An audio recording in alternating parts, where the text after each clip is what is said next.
First of all, grateful for our seniors, our senior day, to be able to send our seniors out the right way. It's a good team, tough game. We're able to have a couple more points than them. But, tip your hat to Coach Montgomery and Tulsa. It was a great football game.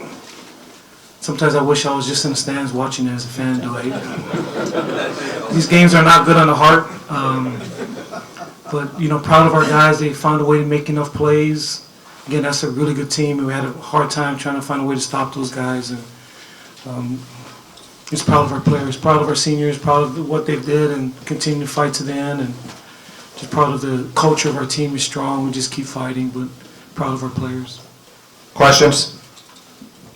For the second straight week, you had to mount a drive and get a few first downs in order to salt that away. That's pretty impressive to be able to do that.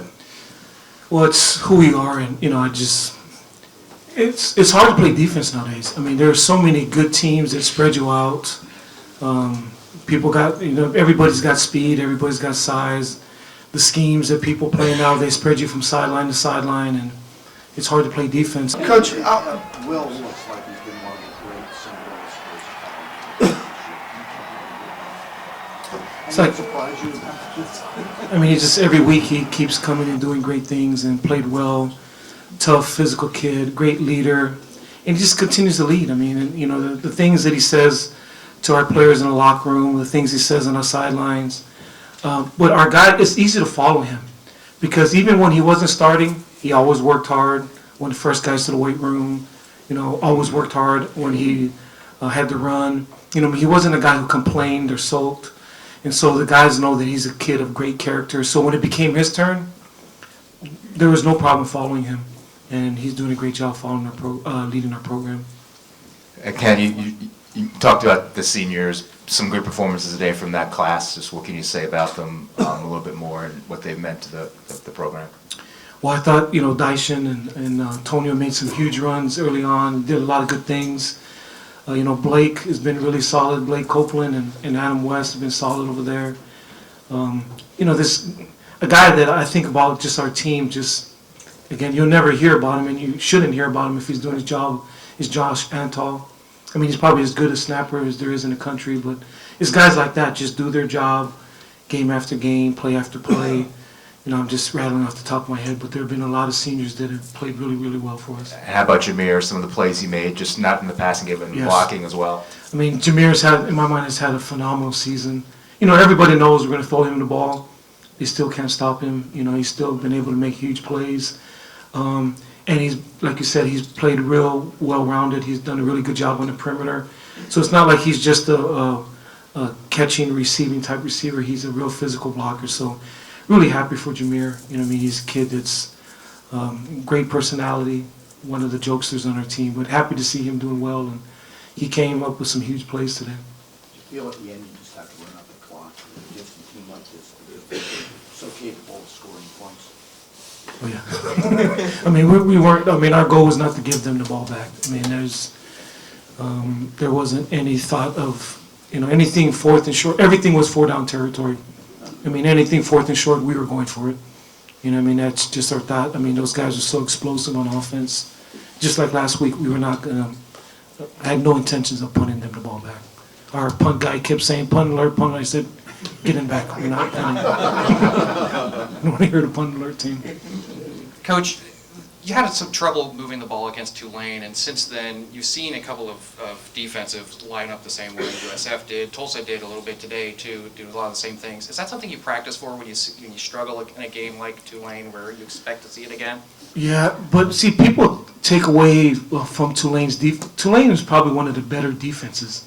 And it just gets back, it's not schematics. People line up a certain way, but Tenzo's smart. I'm waiting to see the draft where he ends up because he's probably as good a three technique that we've played since I've been here.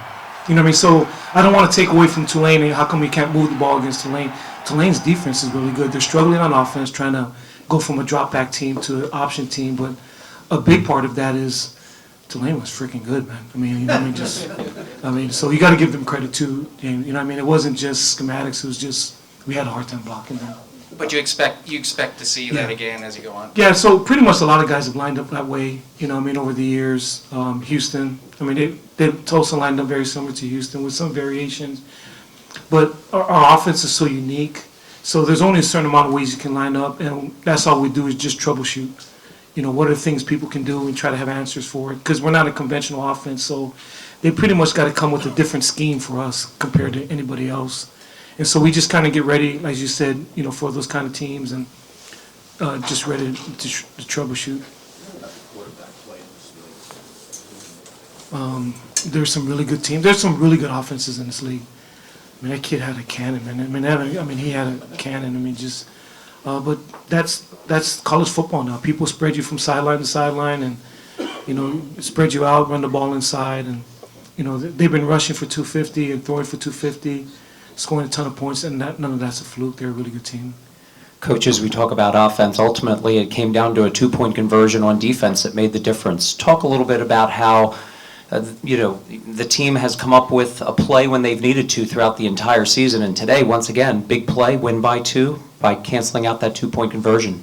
Yeah, we were playing tough pride for that. They had a hard time getting there. They had a zone read at the end and kept the ball. We were trying to get a backer scraping out to that guy, and they did a good job blocking, but I was proud of our guys that we held them out on the 1-yard line 3 straight times, and they scored later on. But that was a huge stop at the end, like you said. But, again, that's a testament to our kids. They just keep fighting, because that's a tough offense to stop, but they just keep playing snap after snap. Coach, obviously this was a big win in terms of the West Division, but it never ends. East Carolina, you still got work to do to finish this out. Well, and you have to do that. You just got to keep pressing forward. We'll enjoy this. We'll eat our pizza. I better not say what brand, because I know we have some sponsorship stuff, but I know we got pizzas. Eat our pizza, enjoy ourselves, go home and watch games. Tomorrow, come and get some treatment. You just start over again. And again, in this profession, in this game, once you start patting yourself on the back, you're done. You just got to press forward. You just lick your wounds, whether you win or lose. Try to see how you can get better. Be humble and press forward. But as you said, Wise, we just got to keep moving forward. Will, to be able to help get this huge win on Senior Day, kind of your thoughts on what that means? It's just awesome to be able to pull this off on Senior Day. Huge conference win, too. So coming in, all the underclassmen just really wanted to help us get a victory, too. So it just felt great to come out here and finally get the W. For the second week in a row, you have to close out the game with a drive. Obviously comfortable doing that. Can you kind of take us through that final drive and what was the mindset there?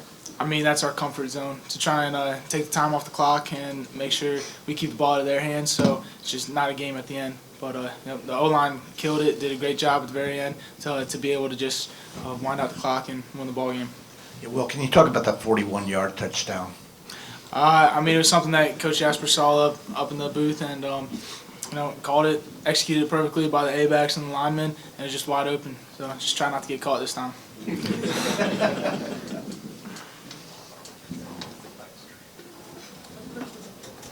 Dyson, I think we were all amazed. We did not realize you'd never scored a touchdown in your entire career. And Scott Strassmeyer said you were going to do it on Senior Day, and you did. Darned if you didn't. Can you talk about that? He did.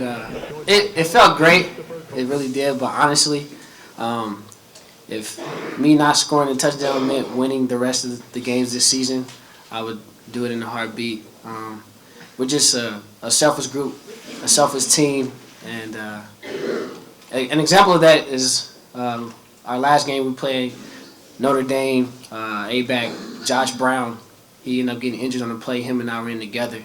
And I didn't hear about this until coming into this week, but one of the things that he told the coaches after they brought him to the sideline was he said, "I'm just glad that it wasn't Dyson getting hurt." And that really exemplifies the selflessness on this team. So everyone plays hard and everyone plays for each other. I'm happy I scored, but I'm even more happy with the win. Well, Navy has not lost on Senior Day since 2002. Is there a certain pride factor in making sure the seniors go out, and maybe that's something that Darryl could do? Yeah, we love our seniors. Like, they're our leaders of the team.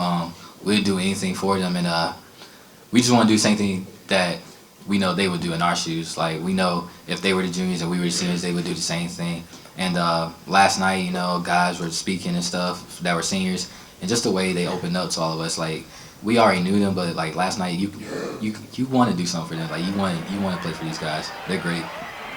To all three of you guys, it's a wide open football league. How much do you think your unconventional offense helps you in games like this? I mean, I definitely think it helps us just to be able to run the ball and control the clock with all these different teams that try and score fast, just to throw them off pace a little bit and help out our defense, but also just be able to give them a little shock factor too, to be able to run down their throats. So that's one of the things we like to do: control the clock and run the football. And you know, it's been working out well for us. I agree. It's not something that's magical. It comes through repetition and hard work. We run the ball on Saturdays because in practice we run the ball, we run hard. I told Bonner going into this game, I said, I'm going to need you. And he said, I got you, Dyson, I love you. And he scored a touchdown, and he played well. And the O-lineman, the same way, I tell the guys, we're going to need you to make big plays, and they step up when we need them. It definitely helps out a lot. I know when I first got here, this offense, you have to be a tough person to play in this offense. And I kind of had to learn that. And I think these guys will for teaching me that. But you have to be a tough person to play in this offense. It's a hard-nosed offense. You go straight at the people. Daryl, that catch you had the last play of the third quarter, where you kind of tipped it to yourself there, can you kind of describe that, the concentration, what you were thinking on that play? Initially, I thought it was an overthrow. I was like, oh man. I was running, and I don't know. I just reacted, tried to catch it. He puts it out there for us. You know, he lets us be able to make those type of plays and stuff like that. And I'm just glad I made the catch and be able to help the team that way. Yeah, Micah, that 2-point stop there you had at the end, can you describe that play and kind of what unfolded there?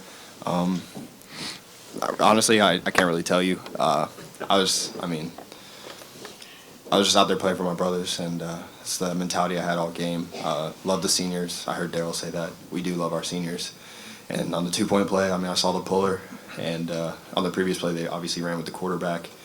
And so I knew they were going to try to get me to flow with the back out. And as soon as I saw him looking at me, I knew he wasn't giving the ball. He was going to come downhill, so I just tried to stop him before he got to the end zone.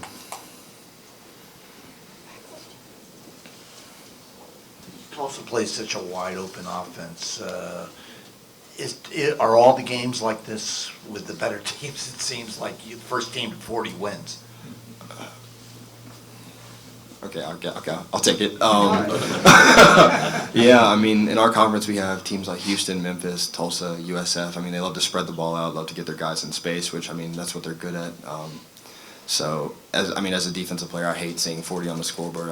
I was happy at the end of the game, but I hate seeing it. We gave up 500 yards too. I think it's tough. We held them some field goals, which was good, but when you play offenses like that, great coaches came from Baylor, obviously. They put their players in the position to, succeed, and we scored more, so we won. Amos, can you talk about being able to win on senior day and also 2 straight years without losing at home? It's just amazing. Everybody that was out there playing, they were just showing their love for us. Every catch, every yard, every tackle. It meant a lot to us. And not being able to lose at home, that's huge. It's almost like, I wouldn't say we can't lose at home, but it makes this place a very tough place to play it when they come here. So we'll keep that tradition up. And yeah. Anything else for the defense? Wags, one more. Just, Tyrus, have you ever had an interception that hit off the back of your shoulder? No, that's the first time, but I'm excited about it. Were you surprised when the ball suddenly landed in your arm? Oh yeah, it did. I looked back the last minute, kind of hit off my shoulder pad, and I saw it float up in the air. I said, I got to get that. It's my one chance to get it. We've been waiting for him to get one. Yeah. I made a couple of drops in the past. We'll talk about that. All right, thanks, guys.